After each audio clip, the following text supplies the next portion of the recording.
introduce Sue Donaldson to you. Some of you know her because Sue spoke to us a few years ago, but I think only this group has changed a little bit, so it's kind of some new faces. She's actually going to introduce herself, and Matt's going to run some slides through for her.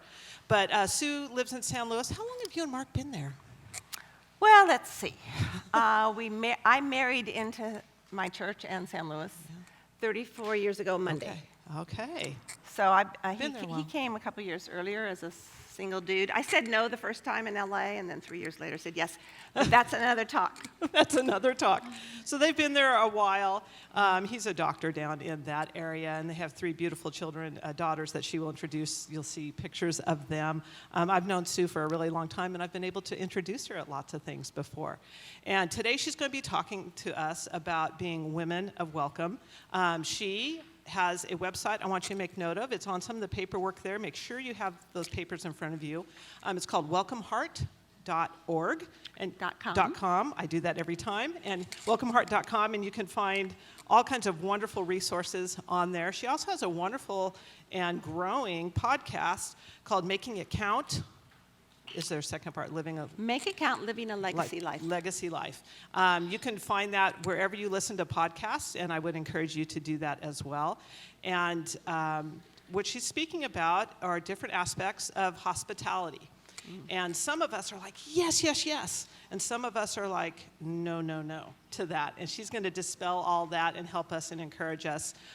So I'm going to stop talking so I don't use your time, and you can finish your intro. Thank you, Missy. Thanks so much for having me. I fully expected to get a text from her this morning saying this had to be canceled because everything is getting canceled. So thanks for coming, and I appreciate it. You want to put up the slides? I forgot the young man's name. Matt, we're ready. There are the girls. You can see the youngest is always rolling her eyes. And Bonnie, Bethany, and Mary Grace. That was a couple years ago. Go ahead. There they are. Keep going. That was a dance party to High School Musical a few years back. Go ahead. I am a Trojan mom, a Penn State mom, an Oregon mom, and a broke dad. Go ahead. That's our current dog, Holly. We remodeled for 13 years, and we're still married. My husband's from Iowa, which means he doesn't ask for help, and he wears plaid mostly. I do have a retreat series called Remodeling 101, Building a Heart Like His, and when I was speaking once up in Northern California, this woman had the audacity on a Saturday. She said, "So tomorrow do we see the pictures of the final finished product?" I said, "Oh no, we're just halfway through." So we did get a kitchen 13 years into it, which is why we started. And for Christmas this year, I got backsplash ordered. So that's in 12 weeks, which is nothing after you've waited 13 years. So go ahead. I worked at Pottery Barn because I needed drapes. And so I looked at my ceiling, which was that way for many years. We call it the USC kitchen because that's when Bonnie went to USC. And if you know anything about USC, you don't have any money when the kids go to USC. And so I just thought those little jar candles, I thought I'm going to decorate my ceiling. So I just went ahead and bought them because, Pottery Barn is where you go when you don't need anything. And so I bought those, and I brought them home and decorated my ceiling, and the next week, Mark put the ceiling in. So I thought, what else can I buy to help him? Go ahead, Matt. That was our Christmas card the first year we set. The bathtub, yes. Go ahead. You can pull it up actually on your phone right now if you like. I have my own app, Make It Count Legacy. And just yesterday, I made you a page. So if you would send me your information, I made a list of 15 top podcasts of the last 2 years. Bob Goff, there's 5 on parenting, 5 I highlighted on hospitality, which is what we're talking about today. So if you just want to do that on your app, you can do it on your app thingy or just Spotify or whatever. Go ahead. That's my website. Go ahead. Go ahead. That's it? Okay, great. All right. I want to tell you a few stories today about hospitality because it's near and dear to my heart, but also because it's near and dear to God's heart. God shows up when we do hospitality because God is a welcoming God. I want to tell you a story about Annie. I used to work at Mission Thrift in San Luis Obispo, and she was one of our favorite customers. I worked with another Christian Susie. And Annie would come in after work so often that we got to know her a little bit. And she would come up to the register to buy something, and then somehow, whatever we said, she would start crying. Well, she was going through a very difficult divorce. And she said, "You girls always make me cry." And we didn't mean to, but we just loved on her. And she would come around the register, we'd give her a hug. She had 2 darling blonde daughters that she would bring in on the weekends. One year, it was about 3 days before Thanksgiving, she walked in and she said to Susie, "This is the first Thanksgiving I will not have my daughters because they're going to be with their dad. And I don't want to go anywhere else because I'll just be a downer." Well, I overheard her say that, but I pretended I didn't. So when she walked by me, I said, "Annie, would you like to come to our house for Thanksgiving?" And I was a little nervous because I didn't really know her. And so when you're nervous, you just keep talking. And so I said, we're really loud, and we play games, and there's a lot of food." And she said, "Oh, well, I'm a really good cook." She goes, "I just made caramel salted brownies." And I said, "Really?" I said, "I've been trying to get my girls to eat pie for the last how many years, but they would really prefer your caramel salted brownies. In fact, don't even come, just leave the brownies on the front porch." And we laughed, and off she went. And later I told Susie, I go, "I didn't get her contact information, and you have it." And she goes, "Well, I'm not going to give it to you. I'm going to see how the Lord works this out." So later in the afternoon, I get a text from Susie, and she said, "Annie asked for your number." That's all she said. She wouldn't give me her number. I said, "Okay." And so then I emailed all my siblings, who were very loud, and I said, "If Annie comes to Thanksgiving, do not ask her about her daughters because she will cry." And they go, "Okay, whatever, who's Annie?" And so the night before Thanksgiving, I'm talking to my sister-in-law, and I get a text, and she said, 50-50, I'm coming tomorrow. And so my sister-in-law said, "Tell her to send the 50. So I wrote that back to her, and she told me the next day that was the reason she came. God works in mysterious ways. Well, in came Annie. She braved all the frisbee throwing in the front yard. She came in. I found her in the kitchen with the rest of us, and I gave her a big hug, and she brought the brownies. And at the very end, she said this is the best Thanksgiving I've ever had." Now, ladies, I don't say that to brag about the Moore Donaldson family. It had nothing to do with that. But there's a story there. If this is her best Thanksgiving, I didn't even know her last name. 2 weeks later, in the store, she was there. I said, "Annie, would you like to come to church?" She said, "What church?" I said, "Grace Church." She goes, "Oh, yeah, I work near there." So she came for church. I texted my pastor, "Tim, Annie's coming to church," like that's going to change his sermon, but that's what I did. And I said, "Would you like to come over for chocolate chip pancakes? See, that's something you can make at the last minute." So she did. And she started talking to me and telling me her story. And I finally had to turn off the skillet, turn off the griddle, so I could pay attention to her story. And she said, "Something that your pastor said really called to me." A week later, she was in the store again. I said, "Would you like to come for coffee this week?" And she did. On a Wednesday afternoon, sitting at the same table, the same Thanksgiving table, minus a leaf, she reaches out and she said, "I'm ready." And she prayed to accept Jesus. Annie didn't come to Jesus because of the right food, or the right words, or the right relatives even. We are always putting up barriers and saying, "Well, that won't work because of this." Annie didn't come to Jesus because of the right centerpiece or the right house. She came to Jesus because God shows up when we do hospitality, because God is a welcoming God. Never forget that. We never host alone. God is there with us. There is no right way to do hospitality. If you forget everything else I say, I want you to remember that. There is no right way to do hospitality. We just need to do hospitality. God will show up when we invite, because God is a welcoming God. Now, I'm thrilled that I get to talk about this with you this morning. My sister sent me a great towel. All it said was WWMD, what would Martha do? And I'm sure Martha Stewart would do things a lot differently than I do.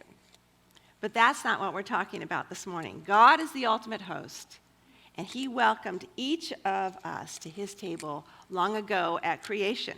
God wanted our company. That's an amazing thought.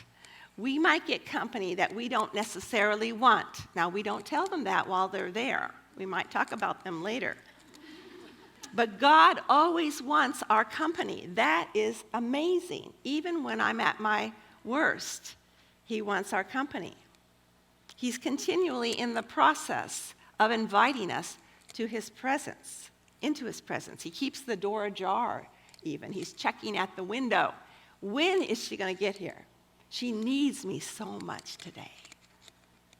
That's how God is our ultimate host. Jesus said this, "He who drinks of my living water will never thirst again." And he said it to a woman of ill repute. He wanted her at his forever table, forever. And he has offered us the same invitation. So when we offer an invitation to somebody else to come to our house, we are just extending God's welcoming heart. You get it? So what a privilege to be able to do hospitality. It can be work. We're going to talk about that. It can be hard work. But what a privilege to wake up every morning and to say, I call it my hospitality antenna, to adjust it, to be able to listen to who God is leading us to. It could be a customer service person you end up talking with or waiting for on the line. It could be someone you met at Costco. It could be a new person here today. Set your antenna to be sensitive to how God is leading us to invite someone to our table. Now, depending on our background, on our upbringing, I find that's kind of a big deal as to whether we feel comfortable doing hospitality or not. Maybe raise your hand if you grew up in a hospitable home where your mother did it easily. Yeah, that's good, about half. That makes all the difference, let me tell you. My friend Cecily loves having people over to her home. In fact, she goes into the depths of despair if she hasn't fed someone other than her immediate family 2 weeks in a row. We've often gone over there, and her husband would lean over and whisper to us when she gets up to get the dessert and says, "Thank you for coming over." It's kept her from going into the depths of despair. She feeds people as her spiritual gift. I know that's not in the Bible, but it works. And she'll call me and say, "Sue, I know you have to travel today. Come over here. I'll feed you." And I say, "Yes and amen." That's just who she is. But some of us feel like, well, let's just leave it to the extroverts, or leave it to the good cooks, or leave it to the people who were raised that way. Now, Cecily loves hospitality partly because she was raised by Mama Marion. I've been to her mother's house, and she's a wonderful hostess. And so it's very easy for both of them. It's very easy for both of them. But what about those of us who were not raised by Mama Marion? She couldn't have all the children of the world. What do we do about that? I interviewed my own mother once because she was the queen of hospitality. By the time I came along, I was 4 of 5 kids. Those were the generation where people had 5 kids. Maybe you have 5 kids. She was always tired. I was asked to speak on hospitality probably when I only had 1 kid, years ago. And so I thought, well, my mom was busy and my sister was busy. And I said, I'm just going to interview you guys. You're going to be my research. So I thought she was always the queen of hospitality, but then my mother told me the story. I had no idea.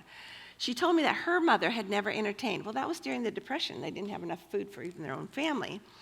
But after she got married to my dad, and they had 2 kids, they lived in New Jersey, my dad had the audacity to invite the deacon board over for pie and coffee.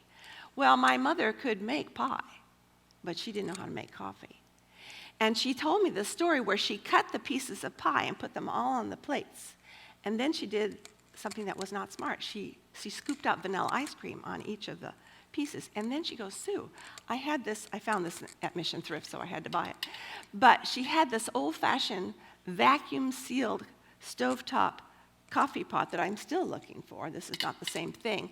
And she said, Sue, the vacuum seal was so strong that I had to wait 30 minutes for it to cool off before I could open it and pour the coffee.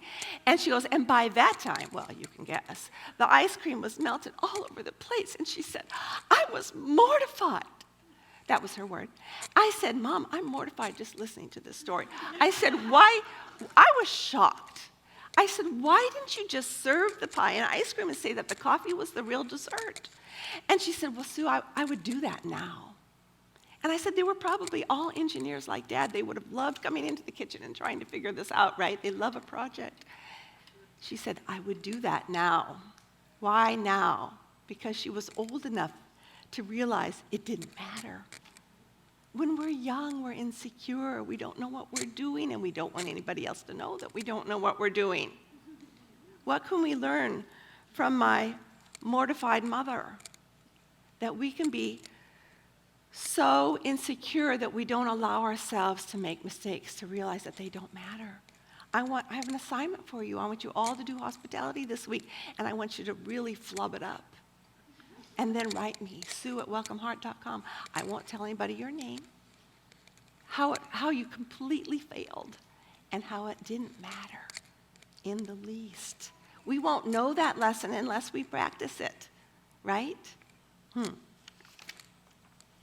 My mom overcame her insecurity through the years of practice. Maybe that's when they coined the phrase, practicing hospitality. I don't know. It's less dangerous than practicing medicine. I have heard that from my husband. Depending on how well you cook. But my mom practiced with her best friend, Aunt Joy, my aunt. And so one Sunday, we would go over to my aunt's, and we would have roast beef from the crock pot. And then in between Sundays, we'd go to our house and be 2 roast chickens in the big blue roaster on time bake. You know, we used to use those time bake things. And so I grew up with that. And so by the time I came along, number 4 or 5 kids, my mom was really good at it, but she told me, well, I used to practice with your Aunt Joy because we felt secure with each other. And so whoever was new at church that morning, we would invite over. And I love that because then I didn't have to do the work because all the guests would, volunteer to help in the kitchen. Now, Philip Yancey calls this breaking a chain of ungrace. My mother was not raised with the grace of hospitality, but she broke that pattern. She broke that pattern for her own sake, as well as for those who needed an invitation to our table. We can all break chains of ungrace. None of our parents were perfect. We all have something that we wish they would have done better, and guess what? We're now in their role. And we're praying like crazy, Lord, help me to be a good parent. It's a lot harder when they're adults because you can't really control them at all. Mom broke the pattern she had been raised with and started a new cycle.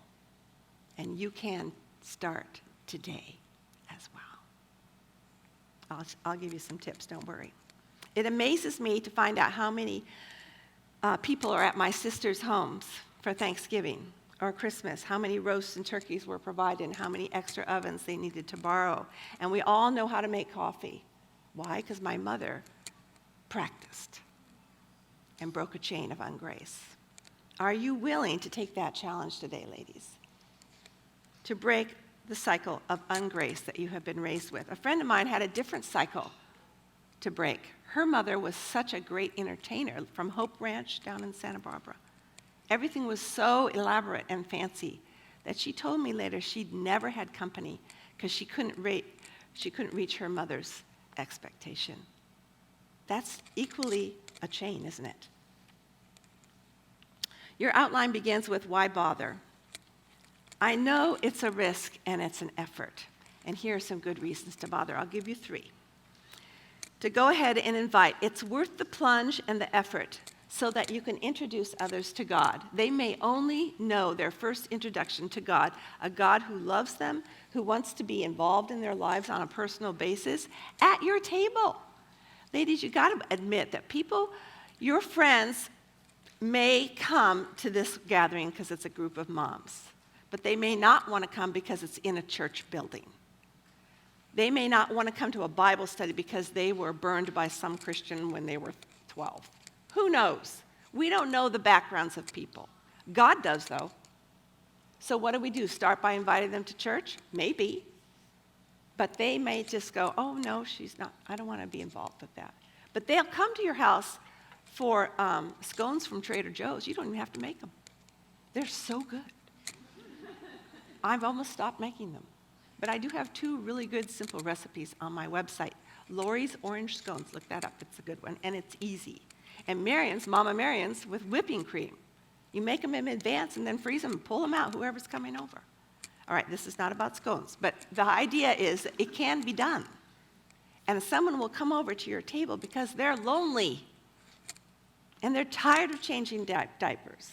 I spoke at a mom's group in San Clemente a couple years ago, and the woman raised her hand and said, I have 4 kids. Should I wait till they're in college before I have company? Absolutely not. This is when you need it. You need it.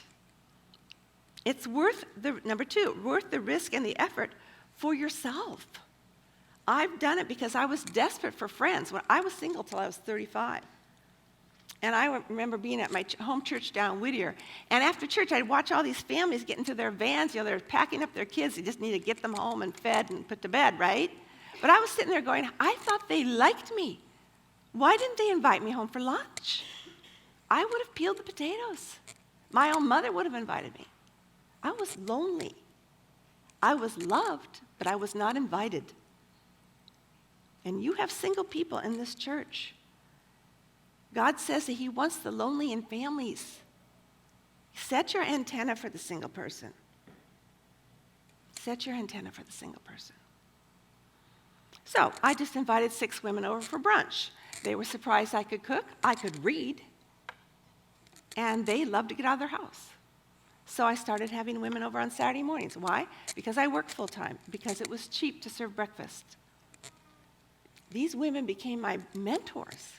I left that church 4 years later for Brazil, and I had at least 6 women who would drop anything to take me to lunch, and they paid for it, which was really nice.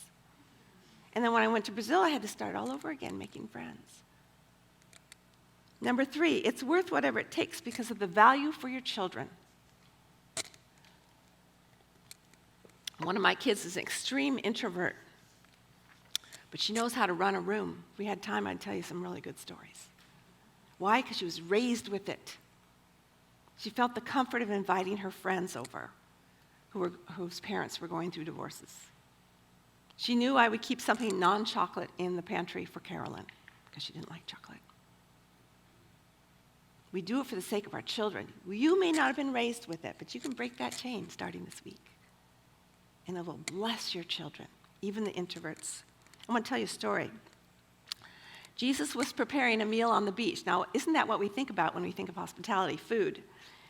And he said in John 21, come and have breakfast. Now, these were to his friends. It was bread and fish. He even asked them to bring some fish to the pot. I call this the First Baptist potluck. God will always provide. Jesus had the food, but if you read it carefully, he said, you bring fish. So don't worry that you have nothing in your pantry right now. You will have what you need when you invite, okay? Because God is a welcoming God, and he tells you a week ago, well, I better buy these a little extra because you don't know that you're going to invite somebody next week.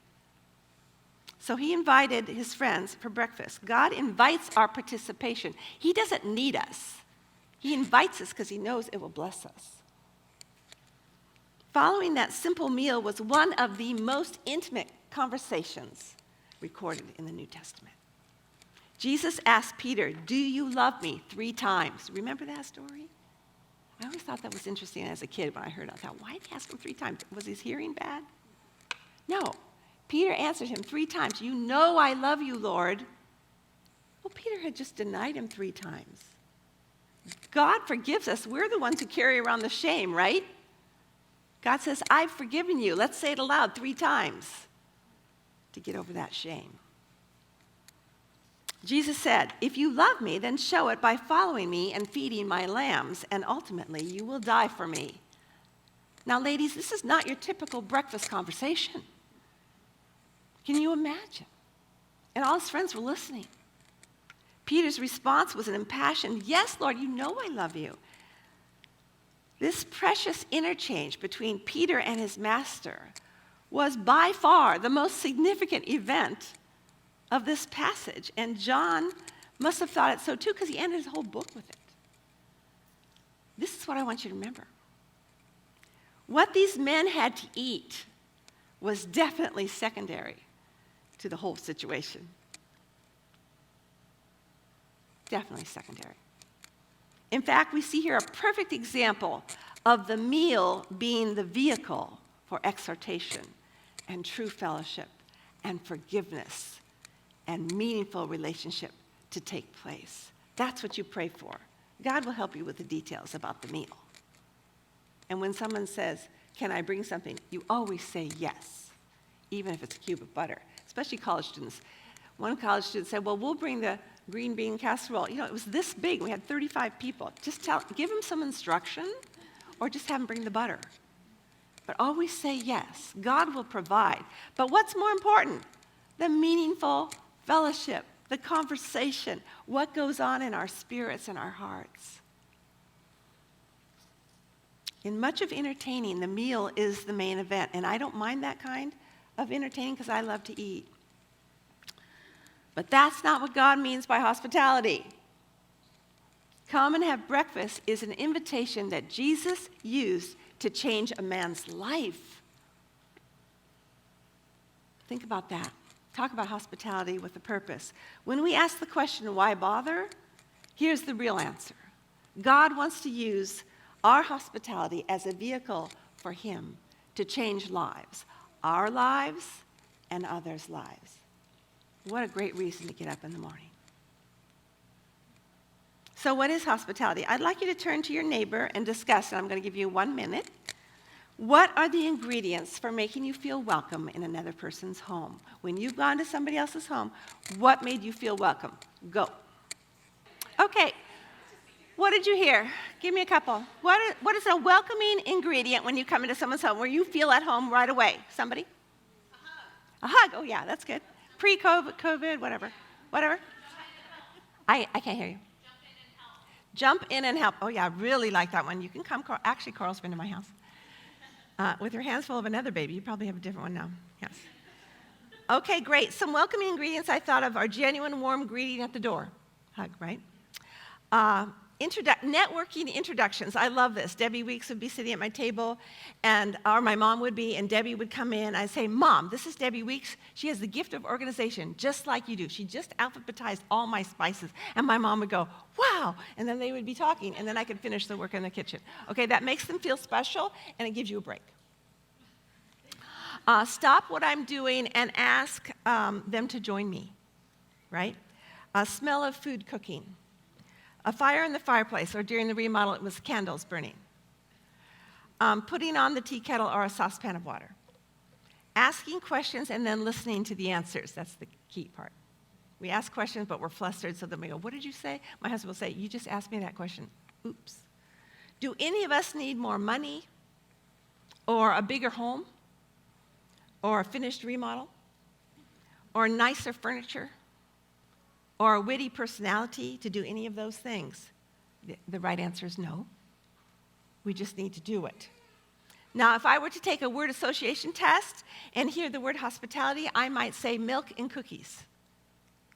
Milk and cookies creates an image of warmth, fullness, welcome, preparation, expectation, friendship, caring enough to provide needs. Here's a good tip. When you make chocolate chip cookies, you double the recipe, and then you roll them in logs in wax paper or saran, and you freeze them. So you have a log of chocolate chip cookie dough at a moment's notice. Now, I had a former cheerleader. I used to be a high school teacher. A cheerleader was going to come visit me. And I knew she was coming, but I forgot she was coming. So she came to the door, and I go, "Oh, Karen, I'm so glad to see you, but I forgot you were coming." "That's okay." So in she comes. I pull out this log of chocolate chip cookie dough, put it in the microwave maybe 10 seconds or so, soften it, turn on the oven, slice the cookies, put them in. We had a great time. And later she had the audacity to put on Facebook, "Yay, I got to see Miss Moore." I used to be Miss Moore. "I got to see Miss Moore, and she had freshly baked chocolate chip cookies." I said, "Karen, I forgot you were coming." So she was very gracious, but it's really nice to have something on hand. Now, does anybody here think that they might have company this week? Okay, well, you get, I made this yesterday just for you. It's sort of frozen. Are you going to catch it? Okay. Nice. Yeah. Now, you have to share it, not just with your children. All right.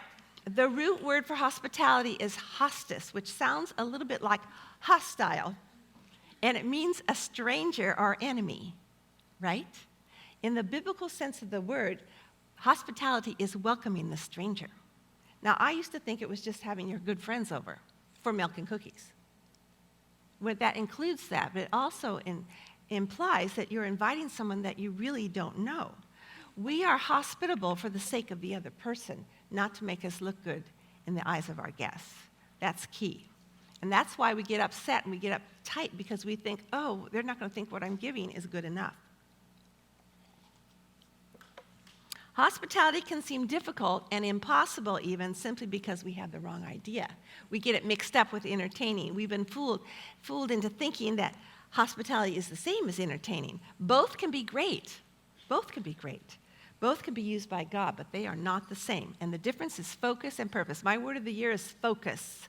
I hope you choose a word of the year. I hope all your word of the year is going to be hospitality or courage or grace.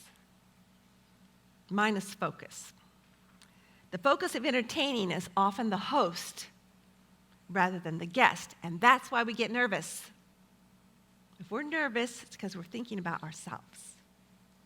The purpose of entertaining can often be to impress others rather than to serve them, and that's why we feel empty afterwards.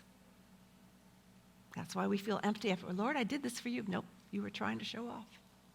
That's why we feel empty. True hospitality is all about the guest and their need. But guess what? We don't really know their deep need. I have wine nights. I hope that doesn't offend you. I have wine nights, and this neighbor came over. I didn't know her that well, and I would do conversation starters, and I always do it so that you give like a superficial question at the beginning, so people who don't know each other, these are people from the gym, my neighborhood, my church, and then I do a deeper question. And I don't talk about God, but somehow God is there. So I ask this question, what has been your silver lining during COVID? And then I say, how have you been brave this year? So then people are sharing these different things, right? And this one neighbor is kind of curled up in a ball. And later she texts me and she said, Sue, I think I need to know who God is. I said, well, I'm not a coach, but I can tell you who God is. So we're still meeting. She accepted Christ about 3 weeks ago at my table. This is because of a conversation starter, but it started with an invitation for wine.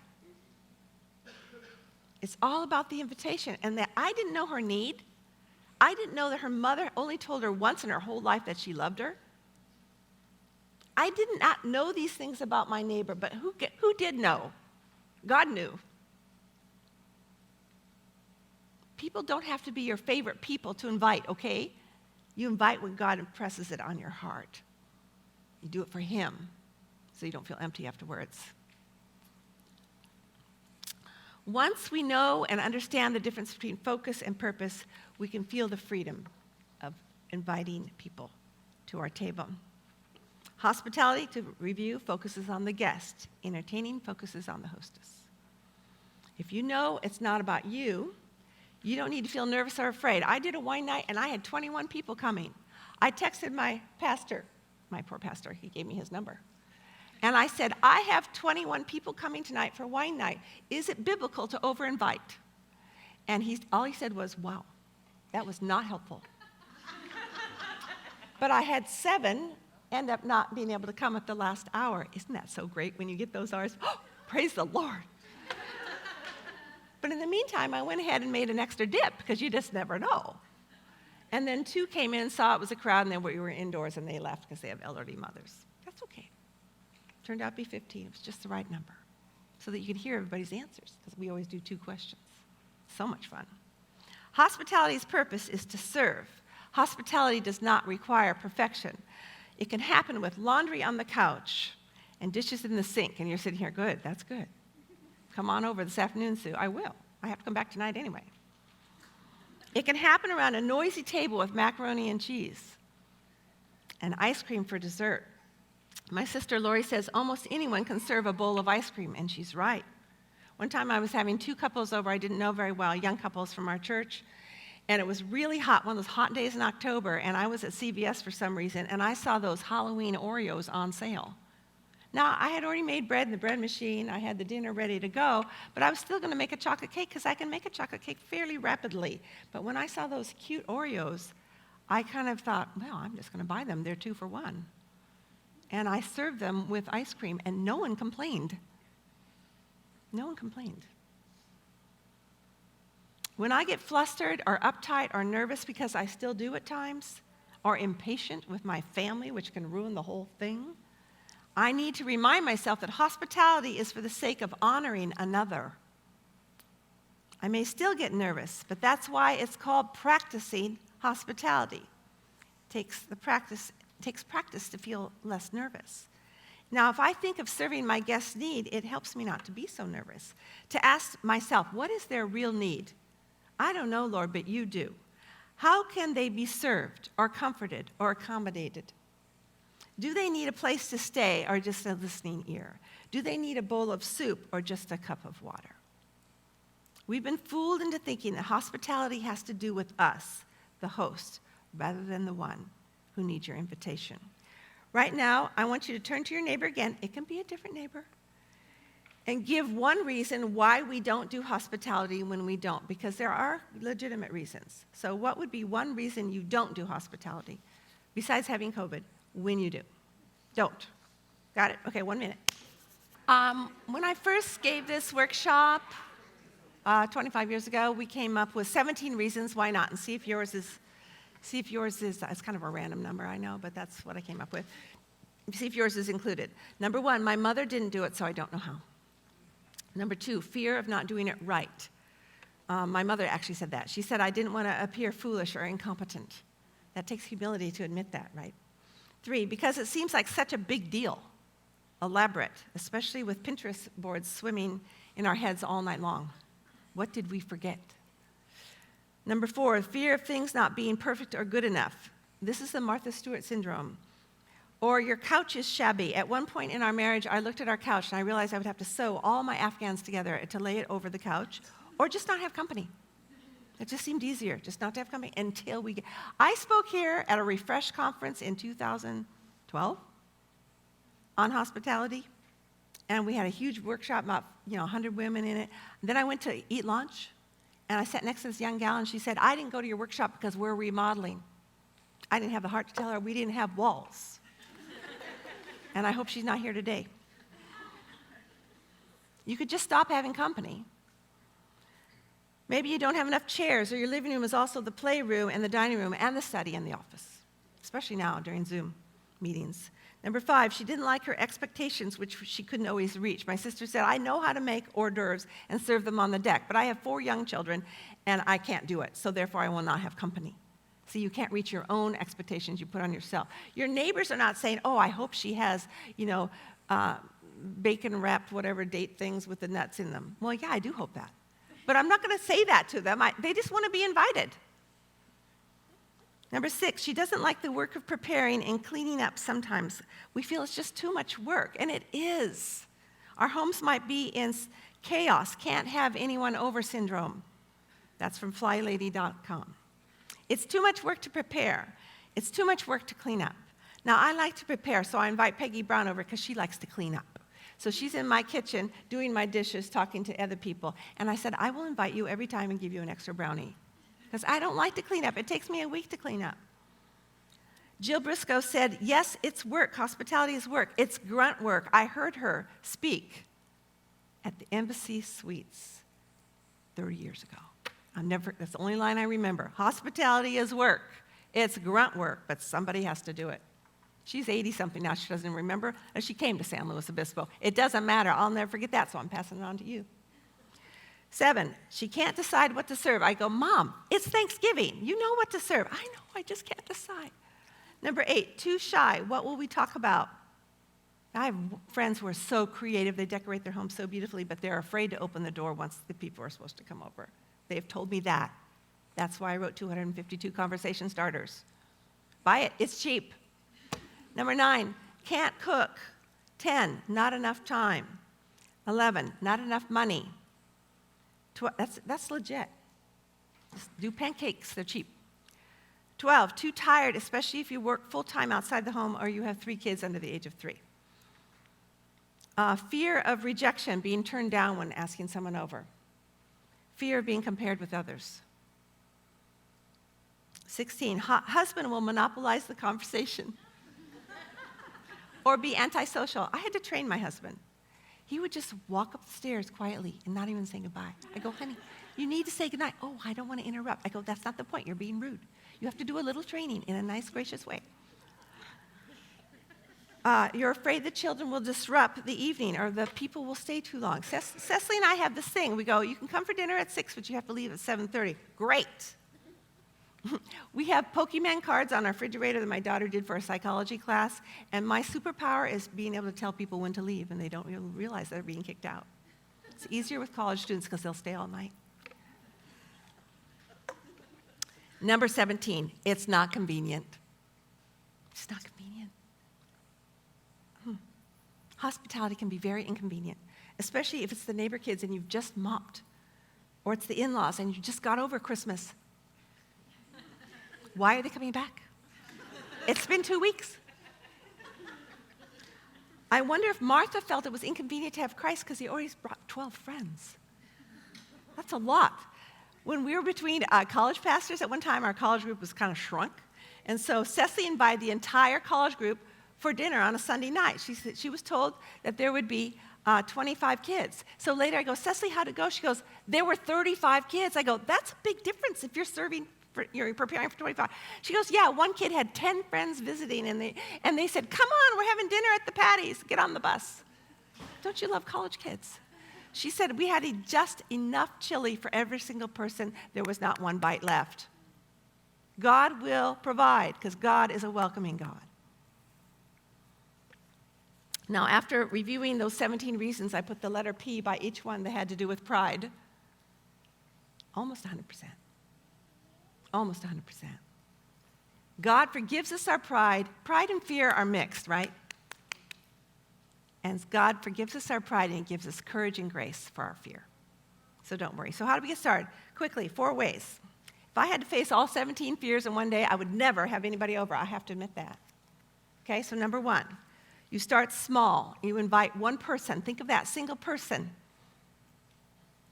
You know, my daughter just went through a breakup. My oldest, she's 33. She didn't get one invitation for a holiday party. People are used to couples. Broke my heart. Broke my heart. We need to be looking out for the single person. And it's easier. You're having one person.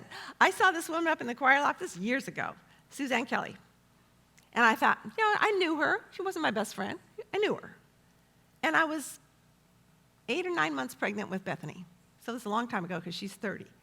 And I thought to myself, watching her sing, her 2 best friends moved in the same week, and it was the previous week. So I went up to Suzanne after church, and I said, Suzanne, would you like to come for lunch? But you can only stay an hour because I have to paint the kitchen before this baby comes. She goes, okay. So she comes for lunch. I get to know her a little bit better, find out she really likes home projects.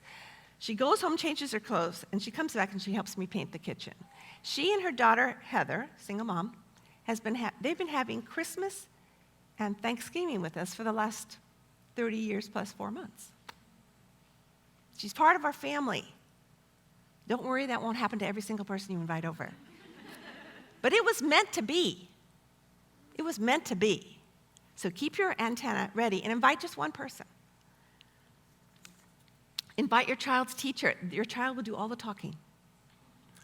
Our child's 5th grade teacher comes every Christmas Eve. She does not know the Lord. She comes every Christmas Eve. My kids don't even like her. But she makes homemade rolls. I hope that part can be deleted out of the recording. She came Christmas Eve. She's single, never been married, loves our 3 daughters. 5th grade teacher.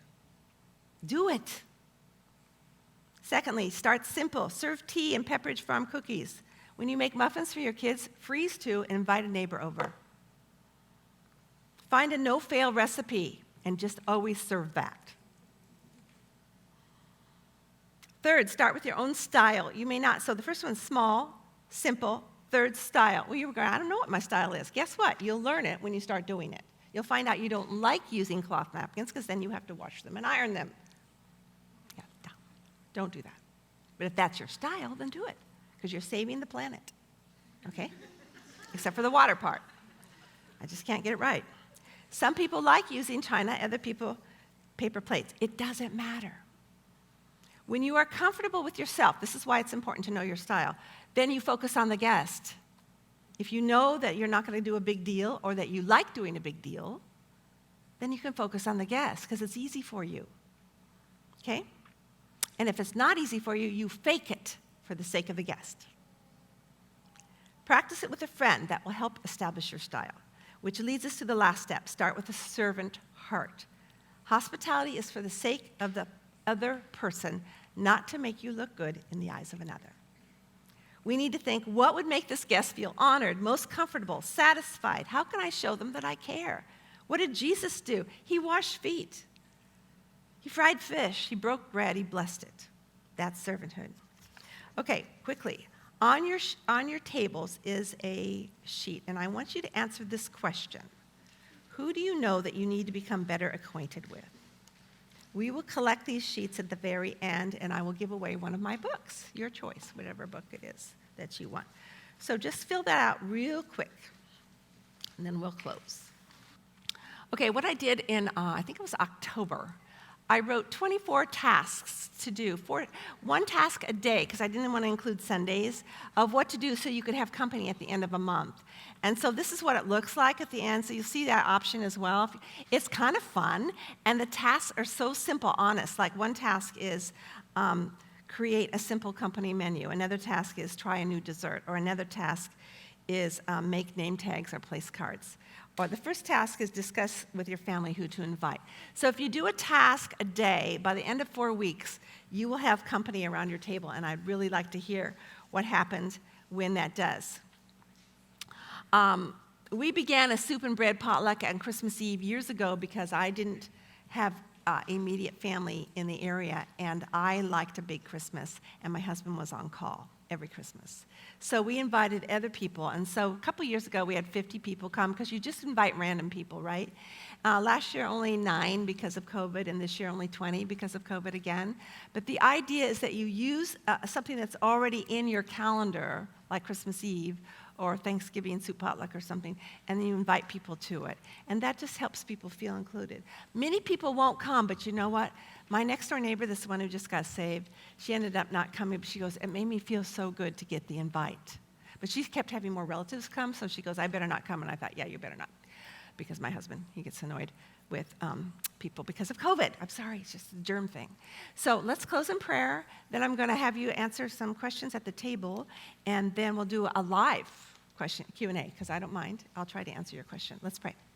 Lord, thank you for these great women. Thank you for the opportunity to be together. Thank you for this great church. I pray, Lord, that women will feel totally welcomed into your presence because it starts with that. Thank you that you are a great welcoming God. Thank you that you are the ultimate host, and that you keep inviting us back even when we don't look good and we don't feel good. Father God, I pray that you'll help these women to have freedom to open their doors, to put people at their table who need to be invited to your table. In Jesus' name, amen.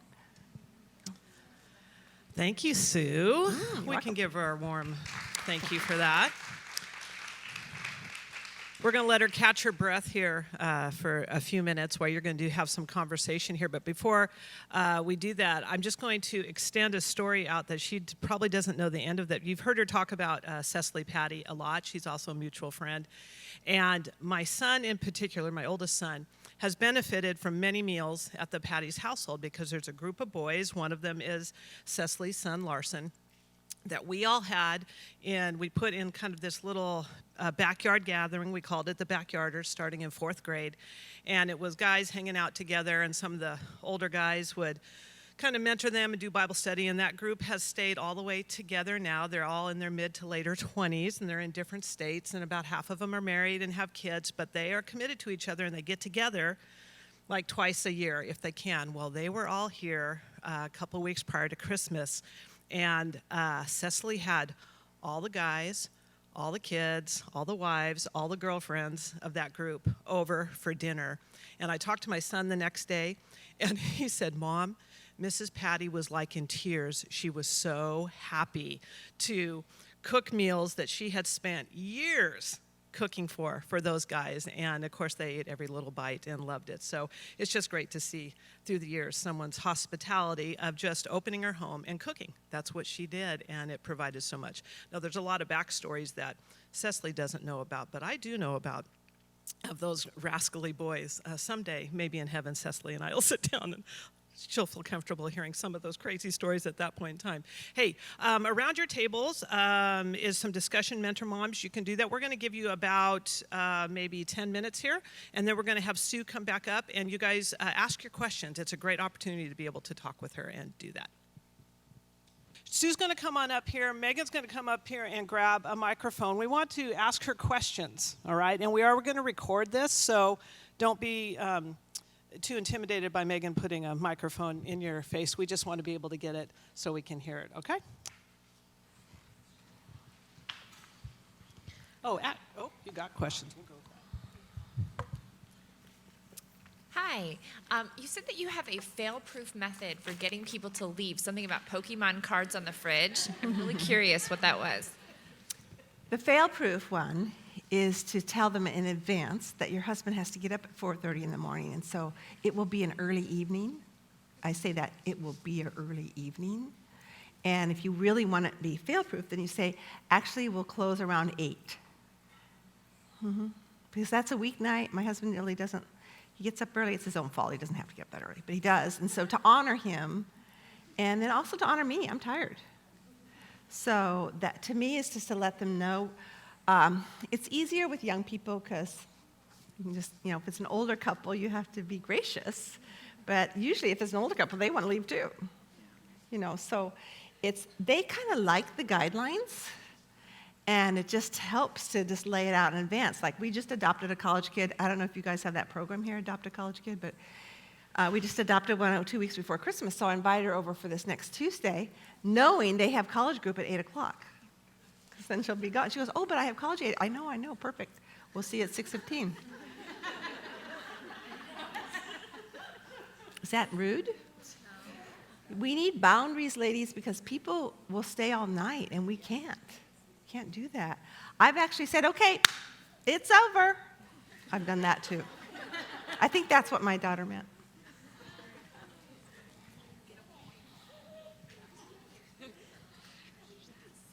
Well, thank you, Sue, for being here, first of all. This has been pleasure. such a great talk. A question I had, and this is more for having kids. Do you have any tips for prepping your kids for having people come over for dinner parties, or any strategies that you'd recommend for really preparing little kids for having people over? Preparing your own children or the guest kids? My own children. Yeah, Child. It's a great question. I remember when Lisa Leonard and her husband came to our church. Her husband was our family pastor, our college pastor. And so I invited them over because they're new pastor. It's before her first piece of jewelry was made. And she had 2 kids, and the second one has Cornelia de Lange syndrome. So I said to my kids, I remember they're in the back of the van. I was driving home from school, and I said, I just want you to know we're having this new family for dinner tonight, and their son has special needs, and I had only heard a little bit about him, but I said, well, he will only be able to speak 3 words his whole life. And my middle child in the back said, well, they better be good words. And so they were not, because I didn't want them saying anything rude, especially for the parents' sake. And so that helped my kids to be aware that both these kids are going to be in high chairs, even though one is much older. And so that's one thing, is to tell your kids a little bit about who's coming. But with the same family, actually, it was another time, I think, or maybe it was this time, I said, I want each of you girls to think of one question to ask Mr. and Mrs. Leonard. And so my youngest just said, what's your favorite color? To Steve. Blue, he said. But my oldest said, why did you choose Biola? Because she was in high school. So they were impressed that my kids could have a conversation with them and look them in the eyes. And that's just such a good skill that you can raise your kids with, to look someone in the eyes, to shake their hand, and to ask them a question so that the guest gets honored. when they were little and they would just have friends over for a play date, I would remind them, your guests, your friends are the guests, so they go first. And I knew it was getting through the day that my oldest said, well, I want to be the guest, even though it was her house, because she wanted to go first. Because we all want to go first, right? So I don't know if that helps at all. Okay. Give them a question if they can't think of one. I have to do that with my husband because he's so quiet. You know, we always do affirmations at birthdays. So one year I said, no, tonight's Bonnie's birthday dinner. We're going to Buona Tavola. I can't say it, but I'd like to eat there. And I said, so be ready, because we all give affirmations to the birthday girl.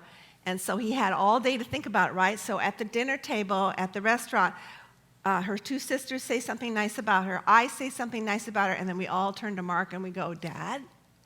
And he looked at Bonnie. And he said, Bonnie is normal. And we died laughing because she was at USC and she had friends who were getting like breast implants for birthday gifts, and she wasn't that kind of person. Well, her sisters say she still is a bit of a prima donna. But the fact is, he was giving a great compliment, and that's the best you can come up with. It was a great compliment. He's from Iowa. To be normal is good. So that was hilarious, but it's good to have, to give some little, to give them some time to think. Question over here? Yeah, I was kind of, I don't know, I was trying to think of a little bit deeper one now. I can go deep. No, what's your biggest hospitality fail? Oh, I want to know this. which one? Your favorite one. This is not a huge deal, but I like to cook with wine, and the recipe called for white wine, and I used red, so my chicken was purple, but it tasted fine. No, the biggest one. I've been married 2 weeks. We invited the pastor and his wife for dinner. I was old. I was 35, so I could cook, right? I had no problems with them coming over, the Kellers. And this is their mistake, to use a new recipe on company. Well, I thought this is it was a meatloaf that you stuff. So you pat it out and you put slivered shaved ham and mozzarella, roll it up. Well, I used 2 pounds of hamburger instead of 1.5. So it didn't cook. But I didn't know that because I thought the red was the ham. So the pastor puts this red meatloaf on his plate, and I'm not into red meat. I mean, I am, but not that red meat. And I go, oh my goodness, I have to recook that. So I'm picking up each plate and putting them in the microwave, and I'm sweating. Yeah, this is my biggest fail. See, I blanked out. I didn't want to remember it. Actually, I have 3 pages of how God uses our failures, but we didn't have time for that today. So the Lord wanted me to tell you this. So I start heating up each plate, and the whole time, darling Doris Keller, the wife, goes, I remember when I was a new pastor's wife, and there was a guest pastor speaking, and we invited him over for dinner, and I made a stewing chicken. And the whole time I'm sweating, and I'm listening to Doris, and I'm thinking, I don't know what a stewing chicken is, but just keep talking. And she goes, and so we got home, and we came over for dinner, and we couldn't eat it because it hadn't stewed enough. So the guest pastor had to take us out for dinner because we didn't have any money. And I thought, bless you, Doris, for telling me that terrible culinary fail while I'm reheating their meatloaf. And I put it down, I sit down, and I said, please don't use me as a sermon illustration. That's all I asked. But you know what? I made a friend. Doris and I sat together in choir for years. And we make friends when we show our vulnerabilities, so it's okay. Question?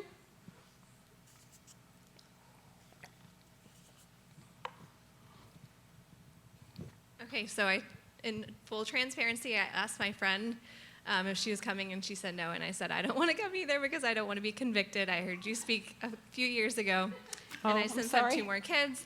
So it's a little crazy. I have 4, 6, and under. What do you recommend practically when it comes to like having enough seats at the table? Because we actually don't even have enough chairs to serve everybody. So that's kind of a practical question. But then Good question. Another question is, do you like to serve when you had littles? Did you serve like a different meal for the kids versus the adults? Because I struggle with what's going to feed the kids. What are the kids going to enjoy? That's one of my barriers. And I know that's practical, but I'm sure you'll make it fun. Okay, the first thing is the chairs. Well, Thanksgiving, we only had 12 this year, and 4 were my nephew's 4 kids, and 2 were pretty little, so I asked permission from the mom, my niece-in-law, if they could sit at the coffee table. And of course, they were fine with that. So, but they may not be old enough to be able to sit without supervision. So if you're going to have 2 tables, like a card table and your regular table, then put a couple older kids or an adult at that table. Does that help? And if there are not enough chairs, then everybody sits in the living room. Everybody. So if you're worried about your couch, don't serve red wine. That's practical, okay? And just everybody gets water. I was a missionary for a couple years with Wycliffe, and one of my biggest supporters, like they supported me a lot of money per month. So when I came home from Papua New Guinea and they had me for dinner, I thought it was going to be this big deal because they had so much money, right? No, we sat on the floor and they ordered pizza. That's just their style. So depending on who's coming, we always had a kids' table growing up, and when we were at it, we were just used to it. So I don't really cater to kids. I just see what works for the adults. And if the adults feel more secure having their kid next to them, then you try to work that out. So you kind of want to honor the guests, but I would not make a separate meal for kids. When I give a meal to a new mom, sometimes I'll make homemade baked mac and cheese because I know the older kids will like it. But I don't do that because there are young kids who don't eat real food until they're 16 or 20, really, and they still live. My mother had my sister and her 4 kids live with my parents for a few years, and she said, "I just learned that kids will live on bread." And bread and cheese, right? So I don't know if that helps, but I would not make a separate thing unless it's easy for you and you want to. If God is leading you to do it, I'm not going to tell you not to do it. But I'll serve Brussels sprouts now like crazy because that's what the kids like. But when they were younger, I wouldn't. So you do what's easy for you because that will help you relax for them. Does that sound self-centered? I hope not. Just practice something. Allie Cleef, who has like 60 people for dinner every Monday night, or used to before COVID, she told me this tip. She goes, "Sue, get good at one thing." And for her, it's her biscuits. So if you can make homemade biscuits, but my kids actually like Pillsbury better, so why bother? So get good at one thing. I had this friend over. She has 5 kids. She goes, "Sue, I just don't like to do hospitality. I'm too nervous." I said, "Here's my book." I gave it to her. I said, "There is a recipe in here for Katie's Chicken Supreme." Katie Davis used to own the apple farm. Katie Tafflinger, okay? She says, "I have ingredients for that in my cupboard all the time." And so I gave my friend Lori, not your Lori, another Lori, I said, "Here's my book.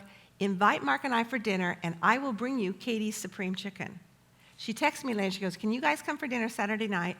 I'll make Katie's Supreme Chicken." And then I brought the dessert. You just have to get good at one thing. Does that help? Question?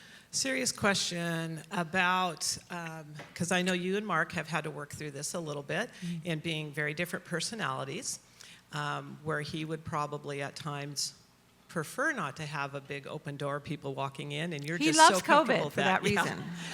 But in all seriousness, COVID aside, talk a little bit about how you've worked through that. Because I know there are people here, sitting here going, "Yeah, I'm really outgoing. I really enjoy that. But my husband, and I want to honor him." And It's difficult.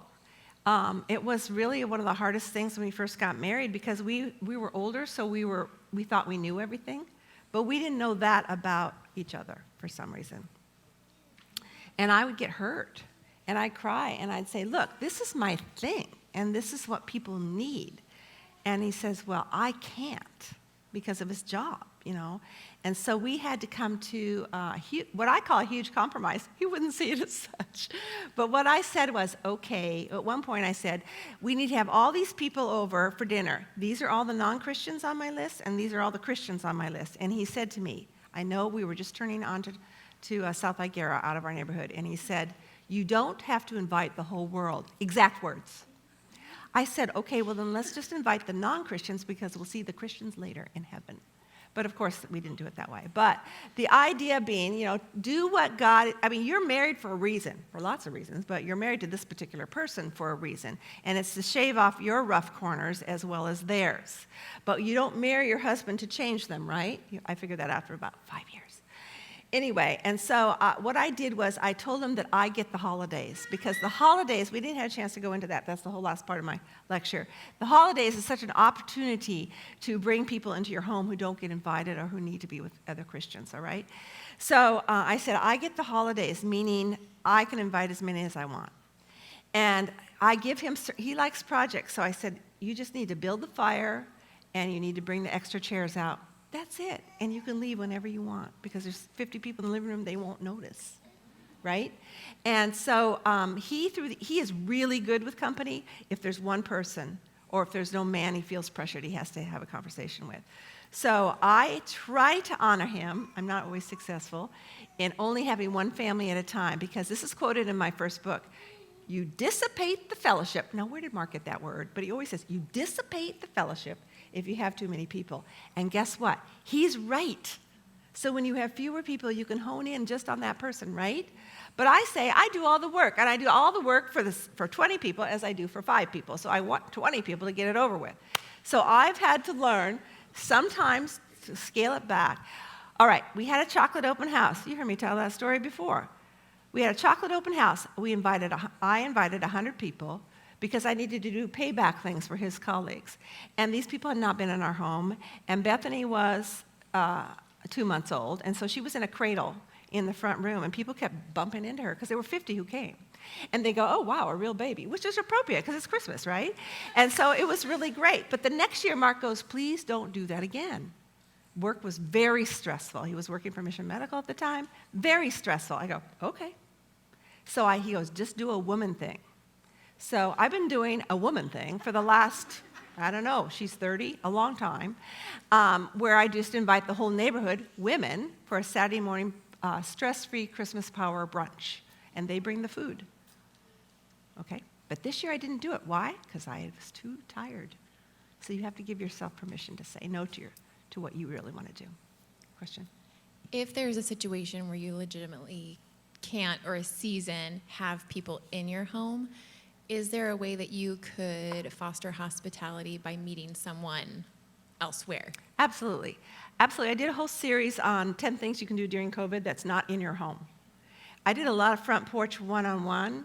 My sister lives near Chicago. She says, Sue, I cannot have people in my yard. It's too cold. I go, oh, all right. But we did get 2 heaters. And so I did my wine nights outside. But there's still something, I say that, yes, you can take muffins to the school secretary. You can do anything to be an inviting life, right? But, I do want to say but here. Bethany? I want to say but. There is a different tone to your relationship once someone has stepped over the threshold of your home, because you're making yourself vulnerable. I mean, I don't see dust just because as a matter of principle, but someone else might. And I just have to not worry about that, because I've invited them in. Why? So that I can get to know them. Why? So that they can get to know Christ, who will meet all their needs. I can't meet their needs. But that's why. And so if I'm worried about people coming over because of a certain season in life, ask the Lord to help you. I've hired, like Cecily's daughter, to watch all the kids in the yard so that the women can have peace and quiet for 20 minutes around the table while I ask a conversation starter. Okay? Cecily did Bible studies in the summer, and she hired babysitters in her big yard so that women could come. So yes, I know different seasons. Your season is very difficult, but wait till they're in sports. It's very difficult. But then I had all the pasta parties at my house. My kids knew they could volunteer Mrs. Donaldson for the pasta. I learned all sorts of pastas. You know, these were non-Christian kids, non-Christian coaches in my home on a weeknight because my kids volunteered it. Let me tell you this story. Bonnie texts me. Did I tell you the story about Bonnie? She texts me, Mom, can I bring some people home for the beer festival? The beer festival at Madonna Inn. I said, how many people? Because it's a 3-day weekend. She said 12. I said, I don't have that many guest house. please ask them to bring guest towels. Can you bring them? No, Mom, I don't think I can ask them to bring guest towels. And then I was in a snitty mood. And then I realized I'd written 3 books on hospitality.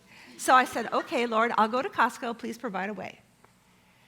In the end, and I'm complaining to my neighbor, Josie. I said, Josie, I have 12 kids coming for 3 nights. She goes, I'll take 4. She's just been through a divorce. She had a big empty home. She needed company. She had 4 different kids on 2 different nights. In the end, Bonnie made up a spreadsheet. They're so good at spreadsheets.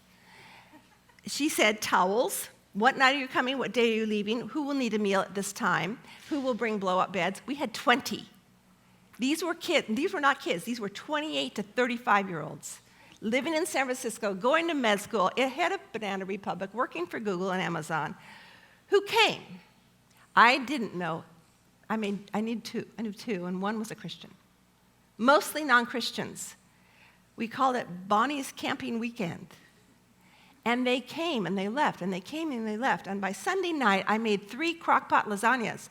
I could have used 4. I collect crock-pots as a matter of principle. But I could have used 4. Why? These people have money. They eat out. They do HelloFresh. They do that blue thing, right? All right. Well, they wanted home-cooked food. It was an honor and a privilege. But Bonnie felt the freedom to invite her friends. And the next year, I was so glad that we were out of town on Memorial Day weekend. But let me tell you, it was exhausting. But what a worthwhile way to use your crock pot. Question?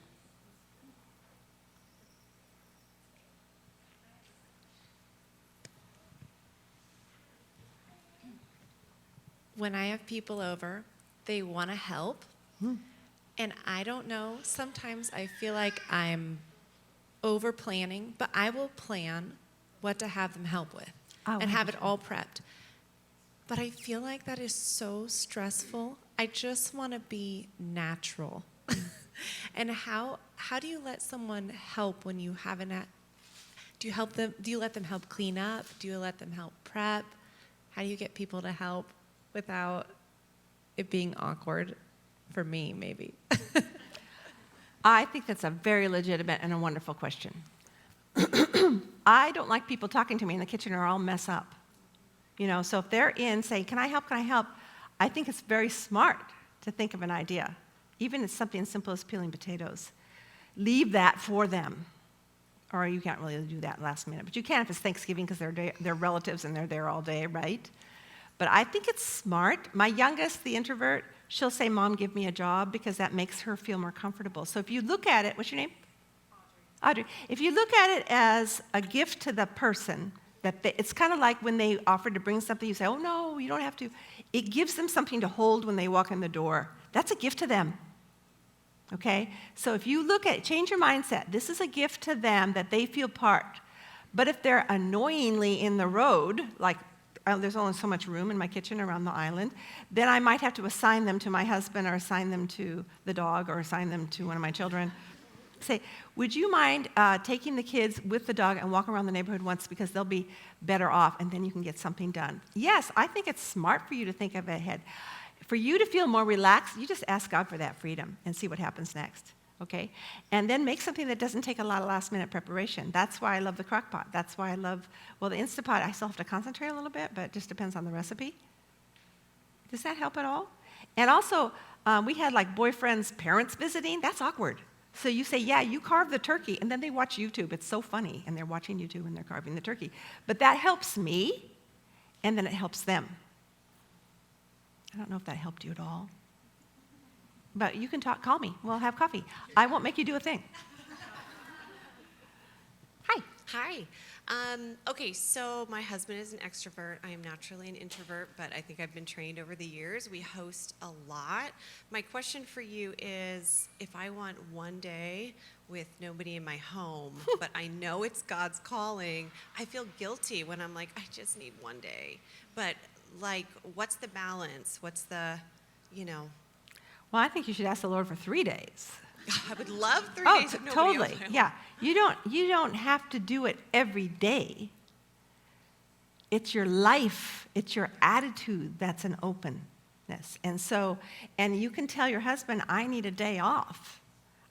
I think that's okay. No one ever asked me to speak on marriage, but yeah, I think you can tell your husband that you needed day off. It's called the day of rest. Now, Sunday was never a day of rest for my parents because they had company over, but that gave them joy. So your day of rest will have to be another time. My husband has explicitly said, Saturdays are the best night for company. I really try to honor that because he doesn't have to go to work the next day. So I really try to honor that, just like your husband needs to honor you too. And you say to him, you know what? I get a lot more joy having people over if I've had a break. If I've had a break, you just say, I just need a break. And he'll say, well, what do you mean by a break? So have it figured out. Well, I need you to pay for a massage next week. That's a break. It's 45 minutes and it's $90 with tip. And I said, this is what I do for you. I cook, I clean, I host, I do it with a smile. I'm glad that I married you, but this is what I need from you. So you want me to come back for a marriage conference? And just speak to the men? Oh, boy. Kelly just wrote down massage 45 minutes. Oh, okay. I mean, I'm an extrovert, but I still need the breaks. Well, I think we could do this all day long, but we're running out of time. But I know that Sue would love to answer any more questions if you snag her after this. But I do want to honor our childcare workers. Absolutely. So those of you with kiddos can run over and grab your kids. But we do have a book table just outside in the lobby that Sue has brought all of her. You want to pick a winner? Oh, we get to pick a winner too.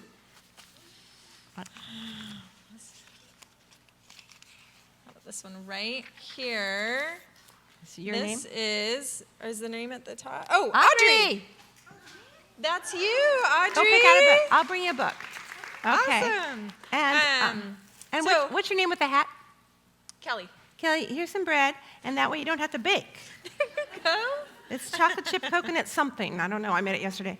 But it's pretty good. I had it for breakfast. But see, you get those little mini loaf things, and you can give a whole loaf. Like, I like to give them to my pedicure person, because a lot of the Asian culture, they don't bake, but they sure love baked goods. So find out their birthdays and bring them a cake. How special. Full of tips this one. Okay, so thank you so much, Sue. Thank you. for It was a coming. blessing. What an Thanks for having me. honor. We loved it. Thank Yes. you.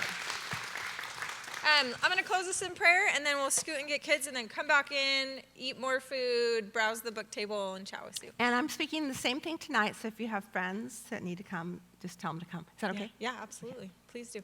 All right. God, thanks so much just for a full morning, God, just of being present with us, God, of welcoming us into this space, into this table with you so that we could, God, just learn and learn more about your heart for people, God, that we can be an avenue, a vessel for that, God, to reach women, to reach families, to reach kids, God, that it doesn't have to be fancy, God, or complicated, that it's just a matter of saying hello, asking a question, and listening. So I just pray that you would, God, help us to hold on to even just one little piece, one little nugget, God, that we would take into 2022, God, that would be our new thing, that we would focus on seeing people, seeing the guest, God, less about us as a host, but more as the guest. So we love you. We give you this morning. Be with us this week. In your name we pray. Amen. Thanks so much, you guys. Ask me any question. You can just email me or call me or just come over. Because I can't say that when I speak in Georgia, but